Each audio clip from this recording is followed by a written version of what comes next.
Hello, Sophie here, Sophie Stained Glass. I have a review for you today of these little chappies. What are they? They are lead knives, a very traditional kind of lead knife, and clearly I have two, so I think they're quite useful.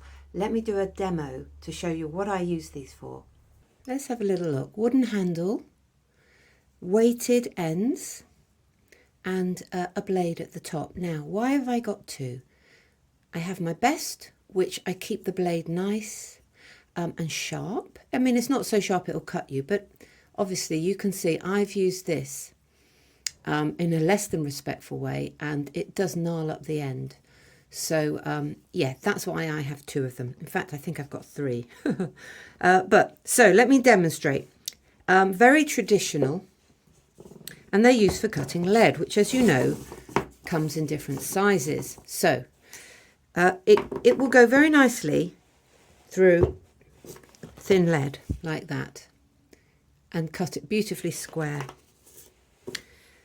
I think that was 5mm. This is 8mm. And I need a bit of a rocking motion to get through it. But again, it's cut it nice and square. That's 8mm. This is, I think it's 12mm round, which those of you used to working in lead will know is quite thick. Now prepare for a bit of noise. And if I don't use a hammer, I struggle. It's just a bit too hard work on my hand. This is 12mm flat, which is easier. Again, with a bit of a rocking motion, I can get through it, and it cuts it quite nice and square. And of course, you can open out these flanges if they've been a bit bent over. I just want to show you another couple of uses. Turn it over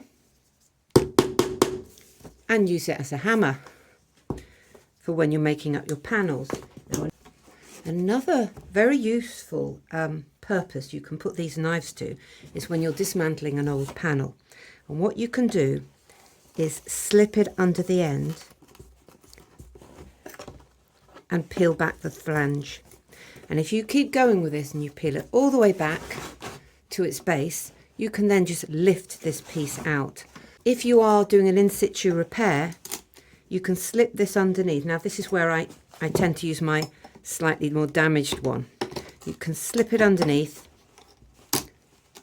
and stop bending the flange back. And when you've got it up a bit further, you can move on to using perhaps your oyster knife.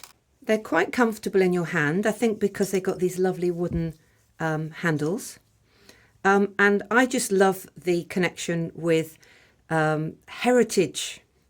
Stained glass, leaded glass is a heritage craft, and I love the idea that we're using the kind of knife that's been used for hundreds of years. So there we go. As you can see, a very handy and versatile little tool. There's probably other uses you can put them to that I haven't even thought of yet. So yes, I would highly recommend.